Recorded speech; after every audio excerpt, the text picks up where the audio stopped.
Olá, meu irmão, minha irmã, que a graça e a paz do nosso Senhor e Salvador Cristo Jesus esteja sobre a sua vida. É motivo de muita gratidão a Deus, de louvor ao nosso Senhor. Nós podemos estar mais uma vez juntos aqui para louvar a Deus, para engrandecê-lo, mas principalmente para cultuá-lo, e ouvir a sua santa palavra. Que esse tempo que o Senhor nos proporciona seja de fato um tempo com qualidade, onde o seu coração, onde a sua mente e o seu espírito estejam voltados para esse momento, esse momento de culto ao nosso Deus. E para começar esse tempo, então, eu gostaria de ler um texto da palavra do nosso Deus que se encontra na primeira epístola de Pedro, no capítulo 1, do verso 3 ao verso 9, que nos diz assim: Bendito o Deus e Pai de nosso Senhor Jesus Cristo, que segundo a sua muita misericórdia nos regenerou para uma viva esperança, mediante a ressurreição de Jesus Cristo dentre os mortos, para uma herança incorruptível, sem mácula, imarcessível, reservada nos céus para vós outros, que sois guardados pelo poder de Deus, mediante a fé, para a salvação preparada para revelar-se no último tempo. Nisso exultais, embora no presente, por breve tempo, se necessário, sejais contristados por várias provações, para que, uma vez confirmado o valor da vossa fé, muito mais preciosa do que o ouro perecível, mesmo apurado por fogo, redunde em louvor, glória e honra na revelação de Jesus Cristo, a quem, não havendo visto a mais, no qual, não vendo agora, mas crendo, exultais, com alegria indizível e cheio de glória, obtendo fim da vossa fé, a salvação da vossa alma. Que esta palavra seja uma realidade na minha vida e na sua vida todos os dias da nossa caminhada de fé. O que Pedro está dizendo é que a salvação que nós recebemos em Cristo Jesus, ou a salvação daqueles que receberam a Cristo Jesus, esta salvação é que produz em nós uma viva esperança, mesmo que a gente tenha que passar por alguns tempos de provações, de tribulações, de dores, tempos de lamento, enquanto nós caminhamos neste mundo. Esta palavra é dirigida, segundo o apóstolo Pedro, aos eleitos e aos peregrinos. Os eleitos, aquele que o Senhor chamou para perto de si, são os peregrinos que caminham por este mundo afetado pelo pecado, pelas dores que o pecado traz sobre a vida humana, mas caminham sentido a eternidade junto com o Senhor. Que esta esperança viva seja a sua esperança, que a salvação de Jesus Cristo seja aquela que te dê uma alegria sobre toda alegria, uma alegria sobre qualquer tipo de circunstância a qual você venha viver. Vamos orar ao nosso Deus nessa hora, então, colocando as nossas vidas diante do altar do Senhor e assim dando início ao nosso culto de celebração ao nosso Deus. Pai, muito obrigado por esta hora e muito obrigado, Senhor Deus, pela palavra que lemos.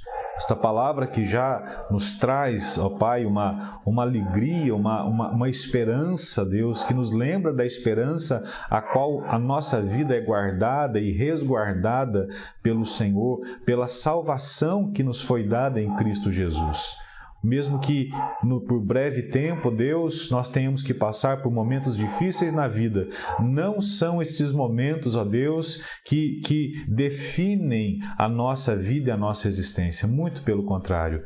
Sim, é a tua salvação, é a tua presença, é o cuidado do bom pastor, ó Deus, cuidando das suas ovelhas, enquanto nós caminhamos para a vida eterna que o Senhor tem preparado para nós. Que essa seja a nossa alegria, que esta certeza seja em nós uma viva esperança e produza em nós uma alegria constante em todo o tempo e que nos conduza à adoração ao Senhor. Muito obrigado, Pai, por esta hora. Assim nós te bendizemos, pedindo a tua orientação e pedindo ao teu Espírito Santo que nos dê compreensão da tua verdade. Oramos, ó Deus, em nome de Jesus e para a tua glória. Amém, Senhor. Vamos louvar o nosso Deus com o grupo de louvor nesse momento.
poder louvar a Deus, declarar as suas qualidades do seu ser, declarar as suas maravilhas, e isso corrobora ainda mais para o fortalecimento da nossa fé e da nossa esperança. Bom, nessa hora nós vamos para a palavra do nosso Deus e hoje nós estamos dando início a uma nova série de mensagens durante este mês, e esta série de mensagens tem como tema Em Guerra, vivendo uma espiritualidade autêntica num ambiente hostil. Afinal, essa é a nossa realidade de vida. Nós estamos em guerra, né? Nós vivemos em busca dessa espiritualidade verdadeira, autêntica, em meio a uma realidade que é contrária a nós. Porque após a nossa conversão, nós fomos colocados num campo de batalha. Nós não estamos no passeio de um parque. Todo cristão precisa entender isso. Isso precisa ficar claro para você que é cristão, né? Nós estamos apenas de passagem nesse mundo. Enquanto nós passamos por aqui, nós estamos em guerra, sim, até o final da nossa caminhada. Então, dentro dessa perspectiva, nessa série, nós vamos observar aí a primeira carta de Pedro e, ao olhar para esta carta de Pedro, tirar dela orientações a fim de que a gente possa enfrentar, né, juntos as lutas, os problemas, né, os males que cercam a nossa vida de tempos em tempos durante a nossa caminhada. O pastor John MacArthur, no livro A Guerra pela Verdade, ele nos lembra essa realidade da guerra que o cristão vive. Ele diz assim: hoje boa parte da igreja visível parece imaginar que os cristãos devem estar numa diversão e não numa guerra. Se somos verdadeiros cristãos, estamos numa grande batalha, e essa é uma batalha que requer nossa constante atenção. Ainda que não sejamos mais escravos do pecado, ele continua habitando em nós e quer exercer o seu domínio sobre nós. A gente precisa entender, enquanto cristãos, que nós vivemos basicamente 3 tipos de guerras enquanto cristãos, enquanto nós caminhamos por esse mundo. A primeira guerra é uma guerra interna, né? Contra o pecado que está dentro de nós, contra as inclinações do pecado dentro de nós, contra as disposições pecaminosas que estão dentro de nós. A segunda guerra que nós travamos é uma guerra fora de nós. Também é contra o pecado, mas o pecado fora de nós, o pecado que está no mundo, presente no mundo, e as consequências que esse pecado trouxe para o mundo e efetivamente para a nossa vida. Vivemos num mundo quebrado, né? Por isso nós sofremos. Vivemos num mundo que tem um sistema mundano que é totalmente contra as realidades da verdade de Deus, do reino de Deus, as verdades e realidades celestiais. E a terceira guerra que nós lutamos e labutamos constantemente é exatamente contra o inimigo das nossas almas, Satanás. Então a gente precisa ter essa percepção muito clara, né, que essas batalhas elas estão presentes na nossa vida e isso afeta diretamente todos os âmbitos da vida da gente. Veja, a vida cristã realmente ela é um ambiente onde eu e você, como cristão, a gente não pode se descuidar, não é? Mas aí pode ficar a pergunta: como é que a gente faz para vencer essas batalhas, então? Como conseguir lutar contra toda essa situação? Então a ideia, ou seja, estar em guerra não significa lutar sozinho. A gente precisa contar e a gente vai contar com a presença de um Deus real, de um Deus verdadeiro em nossa vida, que age em nós, principalmente através do seu Espírito Santo que está presente em nós, nos ajudando nessas batalhas. Porque se a gente não contar com a presença de Deus, com a presença do Pai, com a presença do Filho, com a presença do Espírito Santo, é certo que a derrota vai vir. Então, pensando em tudo isso, eu quero ler com você o texto da Palavra de Deus, que se encontra em 1 Pedro, capítulo 1, e nós vamos fazer a leitura do verso 13 em diante, ok? Até o verso 25. 1 Pedro, capítulo 1, do verso 13 ao verso 25, e o texto vai ser exposto aí para você acompanhar. Diz assim a palavra: por isso, cingindo o vosso entendimento, sede sóbrios e esperai inteiramente na graça que vos está sendo trazida na revelação de Jesus Cristo. Como filhos da obediência, não vos amoldeis às paixões que tinhais anteriormente na vossa ignorância. Pelo contrário, segundo é santo aquele que vos chamou, tornai-vos santos também vós mesmos em todo o vosso procedimento, porque escrito está: sede santos, porque eu sou santo. Ora, se invocais como Pai aquele que sem acepção de pessoas julga segundo as obras de cada um, portai-vos com temor durante o tempo da vossa peregrinação. sabendo que não foi mediante coisas corruptíveis como prata ou ouro que fostes resgatados do vosso fútil procedimento que os vossos pais vos legaram, mas pelo precioso sangue, como de cordeiro, sem defeito e sem mácula, o sangue de Cristo, conhecido com efeito antes da fundação do mundo, porém manifestado no fim dos tempos por amor de vós, que, por meio dele, tendes fé em Deus, o qual o ressuscitou dentre os mortos e lhe deu glória, de sorte que a vossa fé e a esperança estejam em Deus. Tendo purificado a vossa alma pela vossa obediência à verdade, tendo em vista o amor fraternal não fingido, amai-vos de coração uns aos outros ardentemente, pois fostes regenerados, não de semente corruptível, mas de incorruptível, mediante a palavra de Deus, a qual vive e é permanente. Pois toda a carne é como a erva, e toda a sua glória como a flor da erva. Seca-se a erva e cai a sua flor. A palavra do Senhor, porém, permanece eternamente. Ora, essa é a palavra que vos foi evangelizada. Os primeiros cristãos, para qual o apóstolo Pedro escreve, né, e os primeiros cristãos ali no começo do cristianismo, eles corriam risco de duas maneiras em relação à sua fé, em relação à volta de Cristo. O primeiro risco que eles corriam tinha a ver com viver uma vida displicente, né? No sentido de ficar olhando para o céu, esperando a volta de Jesus Cristo, né? E esquecendo de viver essa história, de viver a sua história, de viver essa jornada até o céu.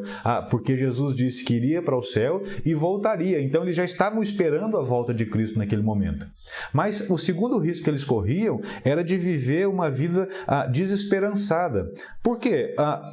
Onde Cristo parece, essa demora que parecia haver, né, de Cristo não voltar, demorar a voltar, então eles começaram a enfrentar lutas e tribulações exatamente por conta de serem cristãos. E essa demora, essa aparente demora de Cristo voltar, as lutas que eles enfrentavam por professar a fé no Senhor, certamente isso poderia produzir um grave desânimo na vida deles, né?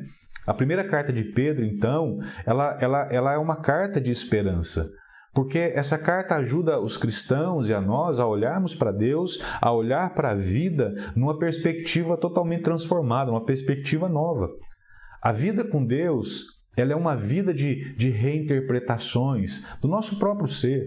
A vida com Deus é uma vida de renúncia dos afetos carnais e de tudo aquilo que serve como obstáculo terreno para a nossa fé, para o desenvolvimento da nossa fé. A vida com Deus é uma vida de aspirações muito mais elevadas, né, do que este mundo. É o reino espiritual de Cristo, é aquilo que o Senhor tem guardado para nós. É por isso que Calvino ele vai falar para a gente que essa vida com Deus nos faz viver elevados pela esperança, sustentados pela paciência e fortalecidos pela coragem e perseverança. Ou seja, há uma perspectiva presente e futura, ou as nossas perspectivas, tanto presentes quanto futuras, elas são renovadas dentro dessa realidade de servos de Deus, de salvos em Cristo Jesus e aquilo que essa própria fé traz a cada um de nós. Então, em guerra é um desafio de cada cristão. Em guerra é a realidade que ninguém pode viver isso por nós. Eu sou um cristão e você que é um cristão, você tem que entender que você está em guerra e você tem que viver assim, você tem que passar por isso. Por quê? Porque esta não é uma luta opcional do cristão. A partir do momento que nós dizemos ser cristãos e cremos em Jesus, nós já estamos em guerra. E por estarmos em guerra, na vida que nós temos, nós precisamos cultivar e buscar viver uma espiritualidade autêntica. Então, tendo isso como pano de fundo, eu queria meditar com você hoje sobre o seguinte tema: em guerra por uma nova postura.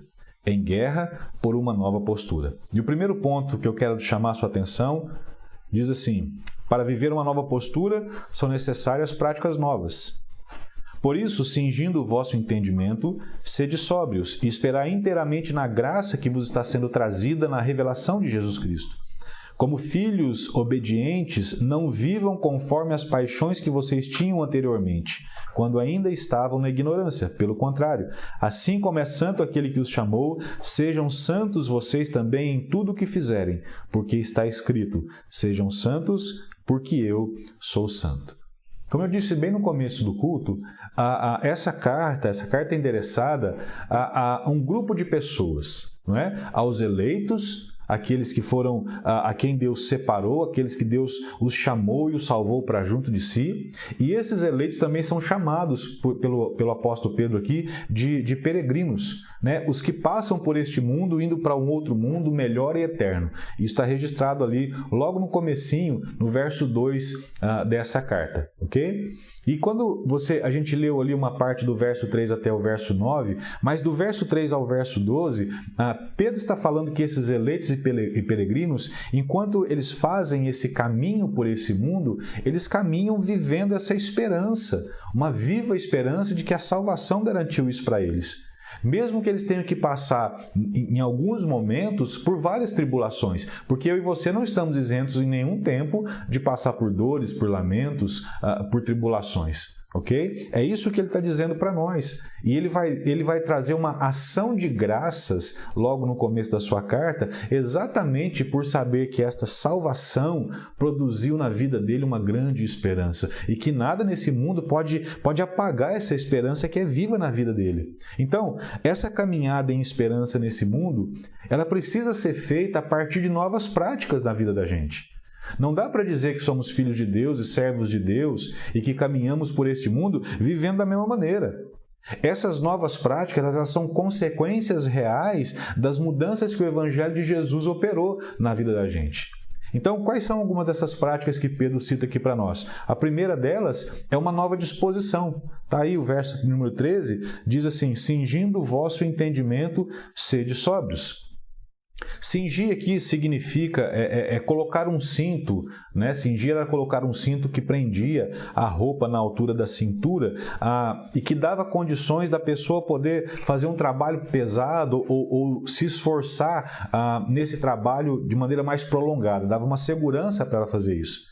Mas a ideia de cingir aqui também é a ideia de alguém que está se preparando ou está pronto para poder iniciar uma caminhada, iniciar uma ação prolongada. Essa é a ideia que Pedro traz para nós aqui. Então, por que ele está falando de uma nova disposição? Por que eu tenho que me cingir diante de uma nova disposição? Eu preciso ter uma nova disposição. Simples, a Bíblia diz para nós que a nossa disposição natural é para o pecado. A Bíblia diz que a nossa disposição sem Deus é sempre ir contra a vontade de Deus, é sempre cometer aquilo que satisfaz ao pecado, vamos dizer assim. O apóstolo Paulo, falando a respeito de homens sem Deus, de seres humanos sem Deus, que não querem saber de Deus, diz assim, sobre uma disposição mental reprovável para praticarem coisas inconvenientes. Romanos capítulo 1, verso 28. Mas Pedro vai dizer que nós precisamos nos cingir, não é? Cingindo o vosso entendimento, sede sóbrios. Essa ideia de sobriedade, ela contrapõe a embriaguez. Porque a gente sabe que o embriagado é alguém que está dominado pelo álcool, e porque ele é dominado pelo álcool, essa embriaguez o torna alguém descontrolado. Veja, o que Pedro está dizendo aqui para nós é uma ideia de um equilíbrio espiritual e um equilíbrio mental, que nos permite viver uma vida sem nos perder aí diante das tolas e inúteis vaidades que a própria vida oferece para a gente. O que Pedro está dizendo aqui sobre esse equilíbrio espiritual e mental é que esse equilíbrio mental e espiritual não permite que as nossas mentes fiquem aí enamoradas pelas pequenas fascinações desse mundo. Mas esse equilíbrio espiritual e mental que essa nova disposição nos traz, é ela que nos mantém seguros, para a gente não ficar vivendo ansioso em razão dos temores mundanos que a gente sofre, infelizmente, durante a nossa passagem por este mundo. Veja o que Paulo nos diz em Efésios capítulo 5, verso 15 a 18. Ele fala assim: portanto, tenham cuidado com a maneira como vocês vivem, e não vivam como tolos, mas como sábios. Não sejam insensatos, mas procurem compreender qual é a vontade do Senhor. E agora preste atenção na linguagem que ele usa, é igual a de Pedro. E não se embriaguem com vinho, pois isso leva à devassidão, mas deixem-se encher do Espírito. Percebe?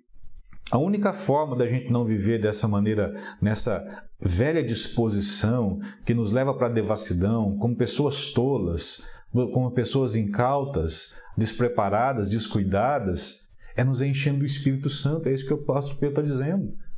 É isso que o apóstolo Paulo também acaba de dizer aqui em Efésios. A gente precisa entender que a nossa transformação ela começa de dentro para fora. A nossa vida interior ela é afetada pela nova vida e todas as disposições da nossa estrutura humana, elas são afetadas e são alteradas. A nova vida que esse Evangelho de Cristo produz muda a nossa disposição interior, a nossa mentalidade, sabe? Quanto ao pecado e quanto às ações pecaminosas. Preste atenção, perceba a nossa vida antes da presença do Senhor e a nossa vida depois da presença do Senhor com o Espírito Santo. Antes nós éramos escravos do pecado. Nós não tínhamos como resistir ao pecado. Hoje nós somos a habitação do Espírito Santo de Deus. Antes nós não podíamos resistir aos impulsos para pecar. É mais ou menos assim, tudo aquilo que vem à boca você fala. Sabe assim? É mais ou menos esses impulsos que o pecado trazia sobre nós, era assim, você não tinha controle sobre eles. Mas agora, quando você tem o Espírito Santo na sua vida, a Bíblia diz que agora o fruto do Espírito é domínio próprio. Antes você podia falar o que vinha na boca, você não tinha controle. Hoje você não pode fazer isso mais. Por quê? Porque as tuas novas disposições através do Espírito controlam a sua mente, a sua mentalidade, a sua maneira de falar, a sua maneira de se portar.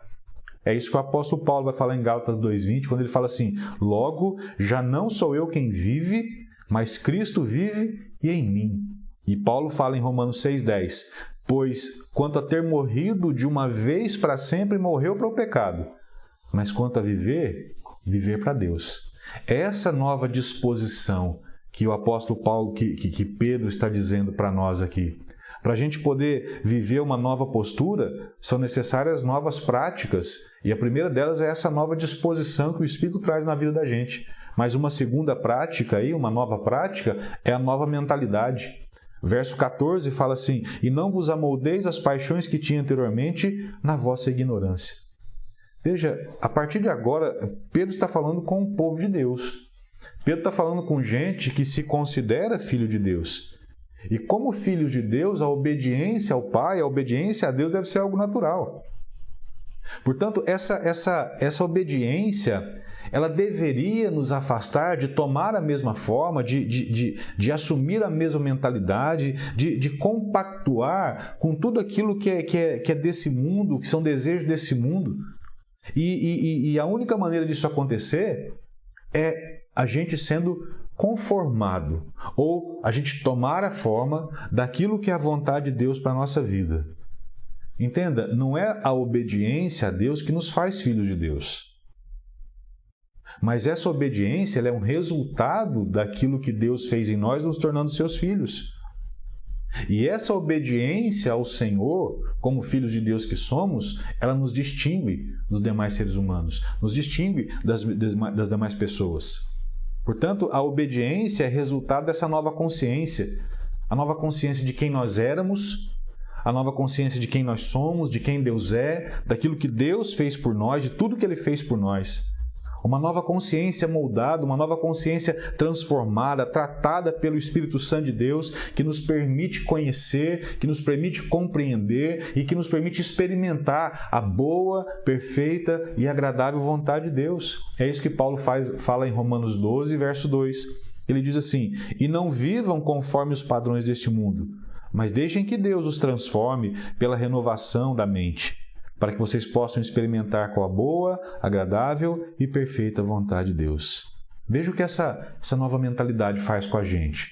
Essa nova mentalidade nos faz viver a partir de agora, então, para a glória de Deus. Você não vive mais para si, mas a gente vive para a glória de Deus.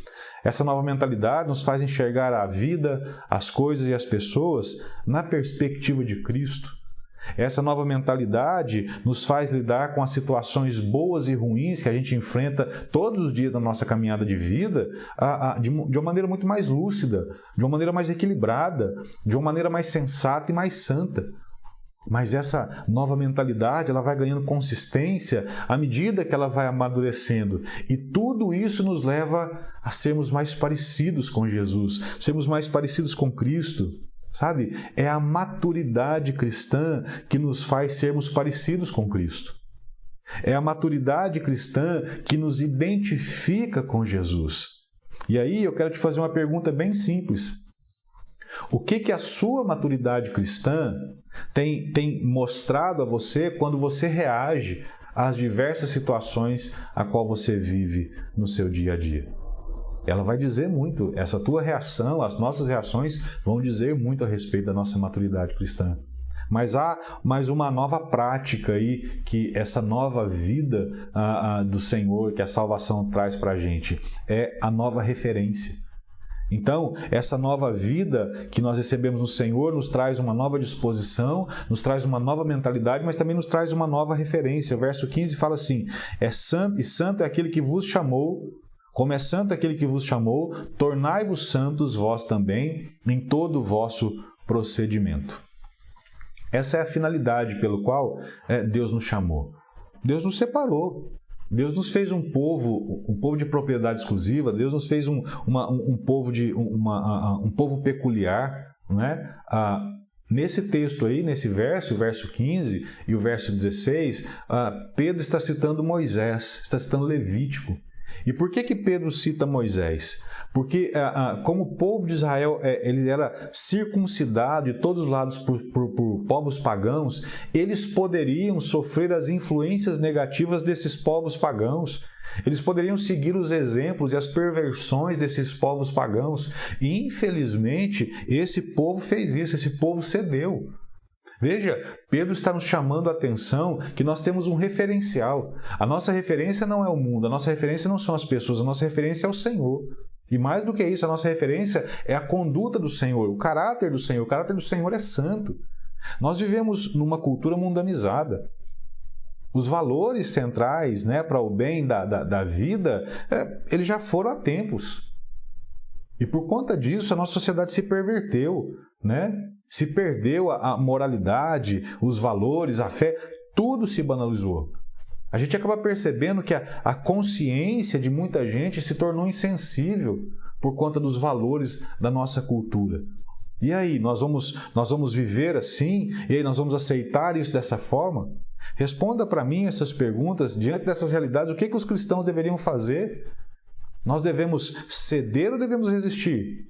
Nós devemos manter a nossa consciência pura ou nós devemos entrar nos esquemas, para a gente não sofrer, para a gente não sofrer perseguição, para a gente não sofrer retaliação, para a gente poder ganhar o dinheiro que a gente tanto quer? A gente deve ser santo ou deve ser esperto nessa cultura? A gente deve ser fiel a Cristo ou devemos negociar a nossa alma? A resposta a isso é qual é a sua referência para a vida. Se a sua referência for o Senhor Deus, o Senhor Jesus, então você já sabe quais são as respostas a essas perguntas. Tertuliano, um cristão que viveu aí entre o primeiro e o segundo século, ele explicando as causas por que os cristãos eram tão odiados, ele fala assim: temos a reputação de viver de forma contrária às multidões. Por que os cristãos, Tertuliano, por que os cristãos eles são tão odiados? Porque eles são conhecidos por não caminhar segundo a multidão caminha. Porque eles são conhecidos por não caminhar no fluxo do mundo. É por isso. Se você não quer ser odiado, se você não quer sofrer, então siga o fluxo, siga a sociedade. E aí você não vai sofrer as retaliações do mundo contra você. Ao nos chamar para que nós sejamos santos como Ele, Pedro não está dizendo, ou o Senhor não está dizendo aqui que é um chamado à igualdade, a sermos como o Senhor, santos perfeitos como o Senhor. Não é isso que ele está dizendo, mas ele está nos chamando à permanência nele. Ele está nos chamando aqui à permanência nos seus valores, à constância, sabe, ao avanço e à persistência de ter Deus, de ter a sua palavra, de ter a sua vontade como modelo da nossa vida, de ter Jesus Cristo como a referência de ser humano que você deve seguir. Aliás, é isso que João diz em 1 João capítulo 2, verso 6, ele fala assim: quem diz que permanece nele, esse deve andar assim como ele andou. Por isso nós precisamos olhar para Jesus. Por isso nós precisamos fazer de Jesus a nossa referência. A referência de humanidade. A referência de como viver nesse mundo. A referência de como sermos seres humanos de verdade. A referência de como viver de forma realmente cristã em meio a uma sociedade hostil, com valores hostis. Uma sociedade não cristã. Uma sociedade totalmente desesperançada. Exatamente porque não se apoia sobre esses valores. E é por isso que Pedro vai dizer, então, que a gente deve agir assim, essa vida de santidade, em todo o vosso proceder. O que ele quer dizer com isso? Ele quer dizer que essa santidade ou essa reverência deve fazer referência, né, ao Senhor, deve ser parte de toda a nossa vida. Toda a nossa vida tem que ser saturada com esse perfume da santidade, da vida de Cristo, da vontade de Deus em nós, em todo o vosso proceder. Não é apenas quando você está na igreja, mas é em todo o seu proceder. Não é apenas quando as coisas vão bem, mas principalmente quando você se vê em estado de aflição, quando você é pressionada a tomar uma atitude que certamente resolveria aquele problema naquele momento, mas é uma atitude que você sabe que ela é contrária àquilo que Deus espera que você tenha ou que você viva. Portanto, irmãos, não existe práticas novas com velha natureza. E é isso que Pedro está nos dizendo aqui. Nós precisamos, essa nova postura implica necessariamente em ter novas práticas. É preciso da gente se despir da velha roupa e se revestir de uma nova roupa. Isso nos leva então ao segundo ponto da nossa mensagem, que para viver uma nova postura é preciso reconhecer que nós dependemos de Deus. O verso 17 fala assim: ora, se invocais como Pai aquele que sem acepção de pessoas julga segundo as obras de cada um, portai-vos com temor durante o tempo da vossa peregrinação. Eu vou citar aqui um trecho um pouco longo do livro Em Seus Passos, o que faria Jesus? É uma pergunta. Em seus passos, o que faria Jesus? Né? O autor é o Charles Sheldon. Então ele diz assim no seu livro: sem dúvida, seguir os passos do Mestre não é algo fácil de fazer. E conflitos e incompreensão das pessoas à nossa volta acontecerão. Mas vale a pena negar a nossa vida para ganhar a vida que Ele nos prometeu. E assim, a mente do Filho de Deus passa a ser a nossa mente. Um dos personagens do livro, né, membro da primeira igreja da cidade de Raymond, é um empresário que possui um jornal. Ele adere àquela pergunta, em seus passos, o que faria Jesus? E modifica toda a linha editorial do seu jornal, o que leva à perda de boa parte dos seus leitores. Outra personagem é uma cantora do grupo de louvor da igreja. Ela se dispõe a ir até uma favela onde moravam pessoas humildes e carentes para cantar e assim começar um ponto de pregação. Muitos, ao ouvir a sua doce voz, se entregaram a Cristo e largam os seus vícios, deixando os donos de bares descontentes. O terceiro personagem é outro membro da igreja, que também fez um voto de seguir os passos de Jesus.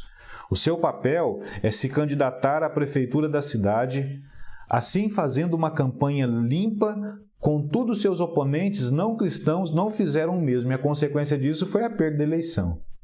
Então ele termina assim: tomar essa decisão talvez não seja tão fácil assim, mas vale a pena. Vale a pena, pois Cristo fez tudo isso por nós. Para viver uma nova postura, é preciso reconhecer que dependemos de Deus. Como é possível viver esse tipo de vida?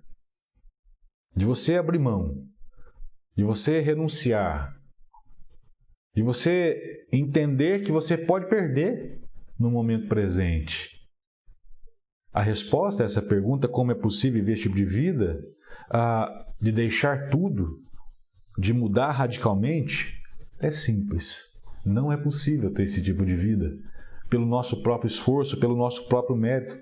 A gente depende exclusivamente do Senhor Deus para poder viver um tipo de vida assim. E Pedro vai mostrar aqui para nós, a partir desse momento, que a nossa dependência está em Deus. E é baseada no amor paterno e justo de Deus que a gente, em primeiro lugar, vai perceber no texto que a gente não depende de nada dessa vida. O verso 18 fala isso: sabendo que não foi mediante coisas corruptíveis, como prata ou ouro, que fostes resgatado o vosso fútil procedimento que os vossos pais vos legaram. Não, veja, a nossa vida não é como é por conta das riquezas deste mundo. Sabe, irmãos, todas as coisas desse mundo são criadas. Portanto, dependem de alguém maior para poder resistir, para poder viver. E enquanto isso, elas vão perecendo porque elas são criadas. Não há nada que eu faça que possa salvar a minha vida ou que possa transformar a minha própria vida. Eu preciso entender que para eu poder mudar de disposição, como a gente viu no começo ali, eu preciso da graça e do exclusivo amor de Deus sobre a minha vida. O que Pedro está dizendo aqui para nós, nesse momento, é que a nossa dependência está nesse amor de Deus, que nos comprou por um alto preço. É o verso 19 e 20, ele fala assim: mas foi pelo precioso sangue, o sangue de Cristo, conhecido com efeito antes da fundação do mundo, porém manifestado no fim dos tempos por amor de vós. Nós não dependemos de nada desse mundo para ser quem somos, mas nós dependemos do sangue de Cristo. Foi um preço altíssimo que foi pago pela minha vida e pela sua vida. A palavra de Deus nos diz que ele foi oprimido e afligido, contudo não abriu a sua boca, como um cordeiro foi levado para o matadouro. Isaías 53, verso 7, está falando a respeito de Jesus, o preço que Jesus pagou pela nossa vida. E por que Jesus pagou esse preço tão alto pela nossa vida? Simplesmente porque nos amou. Deus, em Jesus, deliberadamente resolveu nos criar e nos salvar, para a gente ser objeto do seu amor, para a gente ser objeto da sua afeição, para a gente ser objeto do seu cuidado. Saber que Deus em Cristo nos ama dessa forma, que está profundamente interessado em nós como pessoas, nos dá imediatamente dignidade como ser humano, além de nos dar propósito para a vida, sentido para a vida. Mas não para por aí, olha o que o texto está dizendo. Pedro está dizendo para nós que a nossa dependência está em Deus, que nos leva, através do seu amor de Pai e justo, nos leva a ter fé e esperança. Verso 21, que por meio dele tendes fé em Deus, o qual ressuscitou dentre os mortos e lhe deu glória, de sorte que a vossa fé e a vossa esperança estejam em Deus. Entenda uma coisa, Pedro começa a sua carta falando de esperança e Pedro termina a sua carta falando de esperança, e no meio da sua carta ele vai falar a respeito dos desafios da nova vida, dessa nova maneira de viver mesmo em meio à tribulação. Mas ele está dizendo o tempo todo, ó, existe esperança, essa esperança é o Senhor quem te dá, essa viva esperança é o Senhor quem nos dá. E ele vai terminar a sua carta falando sobre esperança. Ele fala assim: e o Deus de toda graça, que em Cristo nos chamou à sua eterna glória, depois de vocês terem sofrido por um pouco, Ele mesmo irá aperfeiçoar, firmar, fortificar e fundamentar vocês. Capítulo 5, verso 10 da primeira carta de Pedro. Mas Pedro continua. Ele diz que a nossa dependência de Deus, nós somos tão dependentes de Deus, que é Deus que nos motiva a amar com o seu amor. Verso 22, tendo em vista o amor fraternal não fingido, amai-vos de coração uns aos outros ardentemente. Nós só podemos amar porque o Senhor nos amou primeiro. Esse amor incondicional, esse amor espontâneo, esse amor dadivoso, esse amor é do Senhor, é um amor que foi dado àqueles que são, vamos dizer assim, inamáveis, né? Assim como nós éramos. Porque nós éramos assim, nós não tínhamos condição de sermos amados porque nós éramos inimigos do Senhor, mas o Senhor nos escolheu nos amar. Olha o que Pedro está dizendo para a gente aqui. Pedro está dizendo assim que nós somos amados por Deus e, portanto, nós podemos amar. O amor de Deus em nós nos leva a amar, porque é através do amor que nós testificamos que nós amamos a Deus. 1 João, capítulo 4, verso 20 e 21, fala assim: quem não ama o seu irmão a quem vê, não pode amar a Deus a quem não vê. E o mandamento que dele temos é esse: quem ama a Deus, que ame também o seu irmão. Deixa eu dizer uma coisa para você, muito claro isso. É através do amor que demonstramos pelo outro que testificamos o amor que temos por Deus. E isso é muito sério, porque assim, a gente não tem dificuldade de amar a gente mesmo. A gente não tem dificuldade com o nosso amor próprio. Se você precisar se autopresentear, você vai se presentear sem problema nenhum. Mas nada é mais difícil para a gente do que amar sinceramente o outro. E infelizmente o nosso amor ele é saturado de hipocrisia. É por isso que o segundo mandamento, ou quando o Senhor resume os mandamentos em 2, a segunda parte diz que eu tenho que amar o meu próximo como a mim mesmo. Será que eu estou disposto a isso? Infelizmente, cada um mede o amor que demonstra aos outros pela medida do seu próprio benefício e não pela norma de fazer o bem. Eu amo o próximo, o outro, dependendo do quanto eu recebo de benefício dele, mas não porque eu tenho que amá-lo para o bem dele. Por isso que Pedro adiciona aqui amar ardorosamente, porque a gente é indolente por natureza. Por isso a gente deve se estimular a essa solicitude mais e mais diariamente. E Pedro então vai fechar essa realidade nossa, esse ponto que ele diz de nós precisamos perceber que nós somos totalmente dependentes de Deus, porque é através de Deus que nós temos uma nova identidade. É isso que ele fala no verso 23. Ele fala, regenerados, não de semente corruptível, mas de incorruptível, mediante a palavra de Deus, a qual vive e é permanente. É a nova vida de Deus que foi plantada em nós, e o Espírito Santo do Senhor faz essa nova vida florescer dentro de nós, nos transformando. Perceba o que Pedro está dizendo? Pedro está falando que nós estamos em guerra. Nós estamos em guerra contra o mal, contra as dores, em guerra contra o pecado e contra Satanás. E a única forma da gente lutar essa luta é a gente tendo uma nova postura. E essa nova postura nos leva a ter novas práticas. Essa nova postura nos leva a entender que nós precisamos ter a consciência de que nós somos dependentes de Deus. Sem essa consciência, sem essa dependência, nós jamais conseguiríamos lutar estas batalhas.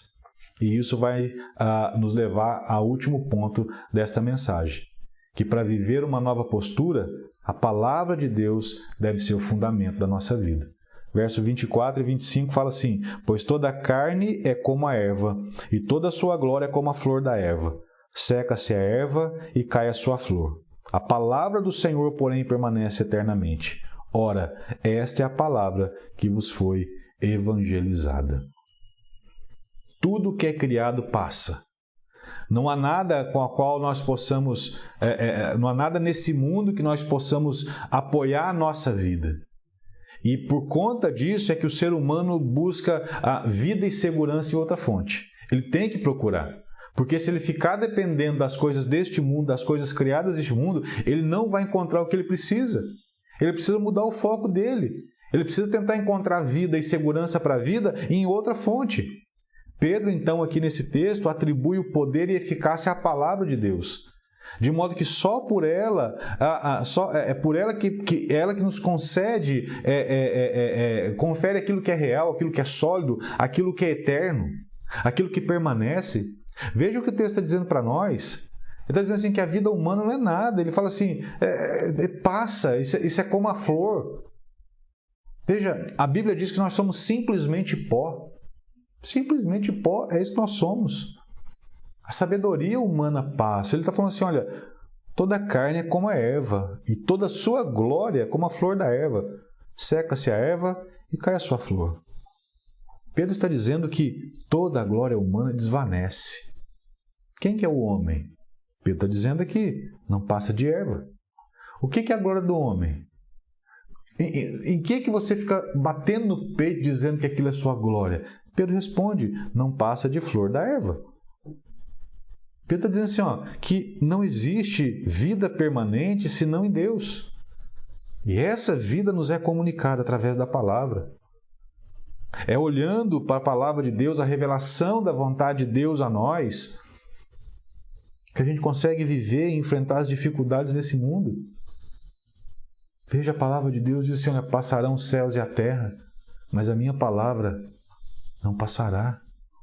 A palavra de Deus é eterna. A palavra do Senhor permanece para sempre. A palavra do Senhor, ela é perfeita. Ele diz assim, desejai ardentemente o genuíno leite espiritual, para que por ele vos seja dado crescimento para a salvação. Nós precisamos olhar para a palavra de Deus, que é a vontade de Deus revelada a nós. É ali na palavra de Deus que o Senhor vai nos mostrar qual é a nossa postura, o que nós devemos fazer. É a palavra de Deus que nos mostra as promessas do Senhor. É a palavra de Deus que nos traz segurança para continuar vivendo a vida. Eugene Peterson, ele fala algo bem importante a respeito disso, quando diz assim, a linguagem falada e escrita é o meio principal para nos apresentar o que existe ao que Deus é e ao que está fazendo. O objetivo direto ou indireto dessas palavras é entrar em nós, trabalhar em nossa alma, formar uma vida de acordo com o mundo que Deus criou, a salvação que Ele ordenou e a comunidade que Ele reuniu. É por isso que a palavra de Deus está aí. O Salmo, capítulo 1, verso 1 e 2, ele diz como é diferente o tipo de vida daquele que não dá atenção à palavra e aquele que busca na palavra viver a sua vida. Ele fala assim, bem-aventurado, feliz, o homem que não anda no conselho dos ímpios, não se detém no caminho dos pecadores, nem se assenta na roda dos escarnecedores. Antes, o seu prazer está na lei do Senhor, e na sua lei medita de dia e de noite. Veja, o Salmo 1 fala exatamente a antiga disposição que nós tínhamos e a nova disposição que nós temos. É isso que o Salmo 1 mostra. Reverendo Hermes Tem Maia, falando sobre a palavra de Deus, ele diz assim, a lei é perfeita, contudo eu não sou. Ela ilumina os olhos, contudo não consigo enxergar as minhas faltas. Os juízos de Deus são doces e valiosos, no entanto eu não os cumpro. Sim, somos falhos, mas a palavra de Deus realiza com eficácia coisas maravilhosas em nossa vida. Se nós quisermos ter uma nova postura, é a palavra de Deus que vai nortear a minha vida e a sua vida. É a palavra de Deus que precisa ser o fundamento da nossa existência. Por quê? Porque a palavra de Deus é viva e eficaz, e mais afiada que qualquer espada de 2 gumes, e ela penetra até o ponto de dividir alma e espírito, juntas e medulas, e julga os pensamentos e as intenções do coração. Concluindo, então, essa mensagem nesse dia, o crescimento espiritual ele não acontece por acaso, nem por osmose espiritual, ou seja, pelo simples fato de estar perto dos outros crentes e assimilar inconscientemente sua espiritualidade. É necessário declarar guerra. O crescimento espiritual acontece com consequência de um esforço intencional e adequado. Intencional, porque é uma busca de um objetivo claro. E adequado são os meios oferecidos por Deus a nós por meio da sua palavra. Mas não pense que a nossa força de vontade ou que, ao agirmos assim, nos tornamos mais aceitáveis a Deus. Tenha em mente e sempre em mente a justiça e o poder de Cristo. Então você se sentirá motivado pela gratidão e fortalecido pelo Espírito Santo quando buscar ser santo, porque Deus é santo. Nós estamos em guerra. Nós precisamos buscar viver uma espiritualidade autêntica em meio a esta realidade hostil que nos cerca. E para a gente viver isso, nós precisamos de uma nova postura. Práticas novas, perceber que nós somos totalmente dependentes de Deus, mas entender também que a palavra de Deus é o fundamento para a nossa vida, para que a gente cresça, para que a gente amadureça e para que a gente se torne cada vez mais parecido com seu Filho Jesus. Que Deus abençoe a sua vida, que Deus derrame graça abundante sobre você e que você tenha prazer em buscar ao Senhor. Vamos orar? Obrigado, ó Deus, por esse tempo maravilhoso. Obrigado pela meditação da Tua Palavra, que ela nos edifique, que ela nos exorte, que ela nos desafie, mas que ela produza em nós as transformações que são precisas, para que cada dia mais nós tenhamos, ó Deus, sabedoria, para que cada dia mais nós tenhamos maturidade, para que cada dia mais nós tenhamos consciência daquilo, de quem nós éramos, de quem Tu és e daquilo que o Senhor fez por nós em Cristo Jesus. O Senhor nos transformou em Seus filhos e o Senhor nos deu uma nova vida para viver, e que essa nova vida para viver seja sempre vivida na dependência de Jesus, e que essa nova vida ela seja sempre fortificada, fundamentada, firmada na Tua Santa Palavra. Que nós possamos olhar para a Tua Palavra como alimento da nossa vida todos os dias e que sejamos fortalecidos nela para continuarmos essa caminhada de fé em meio às lutas, em meio às dores, em meio aos traumas. Que a Tua Palavra nos fortaleça e que a consciência de que o Senhor ressuscitou, está à destra de Deus e voltará para buscar a Tua igreja, que essa viva esperança possa nos conduzir em meio a esse vale. Oramos, ó Deus, na certeza de que o Teu Espírito aplica a Tua Palavra em nós. E oramos assim, ó Deus, pedindo a Tua bênção sobre todos. É no nome santo de Jesus que nós oramos. Amém, Pai. Deus te abençoe e te dê uma boa semana.